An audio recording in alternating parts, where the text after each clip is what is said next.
Hey, Insta, YouTube, online peoples. There, you got to see my eyes, and now I'm putting these on because getting blasted by probably 58 to 6800 Kelvin blue light is definitely not good for your dopamine production, and it also depletes melatonin in your eye, which then screws up your sleep, and you go to bed at night. So that's why I'm always wearing funny glasses. Um, there was a question that was posed on Quora, and the gist of it was, do you miss getting high? 11 часов. If anyone can tell me what she just said, I'd really appreciate that too. I've got some kind of app that tells me when I've got a message, which I really like, but I don't even know what she says because I think I set the language to like Polish or something.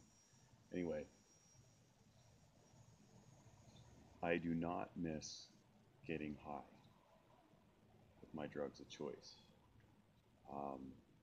I don't even really remember what it felt like, to be honest.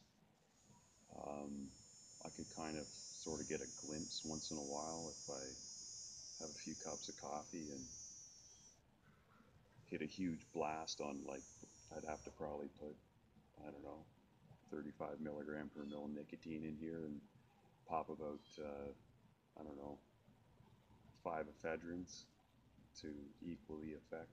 And I'd probably have to take a Valium with that as well to get the effect of what GHB combined with multiple doses of ephedrine that were stacked with caffeine and aspirin would give you. So, do I really remember even what it felt like? No. I have fleeting memories of many different memories of different nightclubs that I would be in, or um, conversations that I had with people that were, people that were important in my life while I was high. Um, Stuff that I don't even really want to talk about, to be honest. But no, I don't remember what it felt like. And I never, ever in my recovery fantasized about doing my drugs of choice again. In fact, I've never dreamed about using. A lot of people in my recovery journey, when I say my recovery journey, I mean this last 2 years where I actually checked myself into a detox so that I could give myself that extra space and have complete um, autonomy, so I didn't have to worry about working and all the other stuff, because I truly believe that that is one of the key mistakes that an addict makes. And while I'm answering this question, I'm sitting here going, I don't even think I was an addict those final years, because I don't exhibit any of the symptoms, even internally, that I see a lot of people posting from their experiences. And I believe those people because I've lived with them. I've lived with those people for like more than a year. All different types of addicts. You name a drug, I've lived with somebody that has used that drug. And I'm probably the only person that they've ever met that used the combination of drugs that I did for the length of time that I did. Sure, there's tons of people who have dropped an ephedrine and popped a Kappa G or whatever, but I don't know anyone that did it for like 12 years, almost like around the clock, combining the two together and functioning at the level that I did. So you can just go look at my resume. I've done every job on the planet, and those jobs that I did, I always did them well. So I'm going to have to say there are different classifications of addiction, and my own was a combination of needing and wanting attention. Probably one of the reasons why I'm doing these videos is a deep-seated need for attention. We all need connection. And part of the reasons why I went down the road of bodybuilding is because I wanted to change myself. And bodybuilding, competitive bodybuilding, I'm not talking about what people call bodybuilding now. Like, that's just, sorry, it's bullshit. Like, that's not bodybuilding. Bodybuilding was really, for me, the beginning of my biohacking career. So at 10, I so desperately wanted to change that I started doing something that was not popular. In fact, if you were a bodybuilder back when I was started doing it, you were considered gay, and that's before it was cool to be LGBT. And I have lots of friends that are LGBT, and um, I've even had times where I wondered whether I was that way, but it turns out I just like hanging out with gay people because they tend to have open minds and understand about things like addiction. Great segment of people to hang out with if you want to discover your true inner self, because for them to come out back when they did, and I know people that are really good friends of mine that didn't come out to me even until they were like 8 years into our relationship, because of the fact that they are really high level, high functioning professionals. And until it reached a certain point in time and the acceptance of that got better, they were not willing to come out. But now they all are, and it's awesome. And I love the fact that I hang out with those people, and I truly believe that because of my mindset and my openness and acceptance of everybody, then I don't think I would have got better if I wasn't like that. So say what you will, but if you don't have an open mind, you're not getting better. That's number one. So there's my answer to that, plus a whole pile of other stuff that I need to let you know about addiction.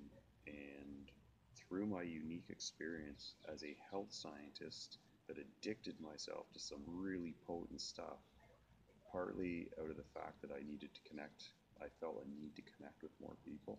And what better way to do that than jumping around in some nightclubs with, like, 10,000 people or 3,000 people, and being half naked and high on everything else that you could possibly fit down your neck while you were doing your two drugs of choice, because that never stopped.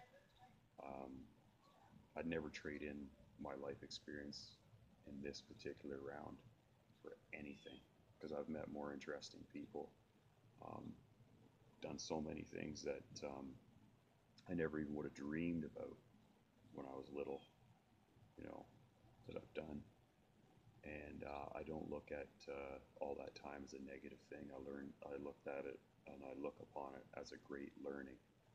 Now, I'm starting to have some feelings where, should I even be giving some lifelong addicts advice?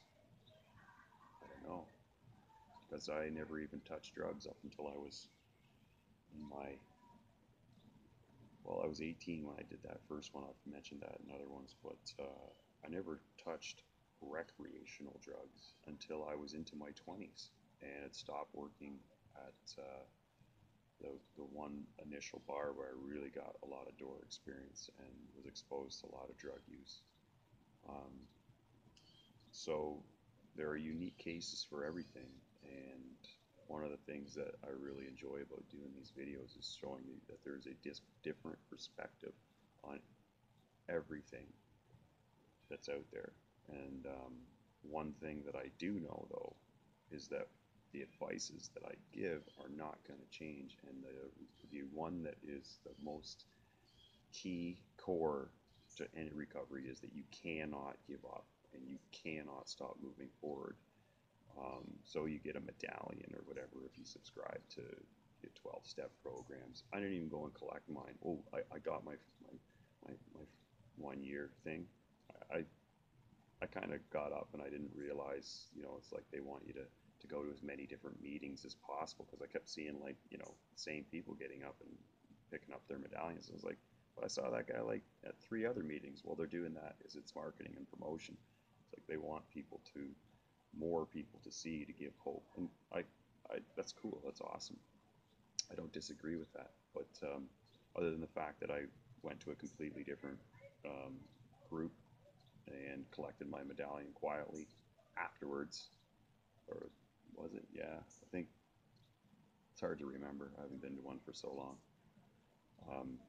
So I guess I'm kind of rambling now, but that's what these videos are about. They're not for you normal people out there. These are for addicts, and I do believe that as more people start watching these, that they're going to start to be interested in some of the things that I say, because I base a lot of it in science. In fact, the majority in science, because I am a scientist. So um, a few other useful things that I've used and books that I've read. One is The Mind Body Code by Dr. Mario Martinez, and there's a good walkthrough of a total body relaxation technique that he uses that absolutely is amazing, and that's Dr. Mario Martinez, The Mind Body Code, and you can get that on audible.com. So that's the one that I'm going to mention today, and I think that came into my consciousness because somebody was asking me, or I answered a question about energy medicine yesterday, and that one came into play because a lot of stuff to do with our outward actions have to do with what's going on in the interaction between our brain and our body and vice versa.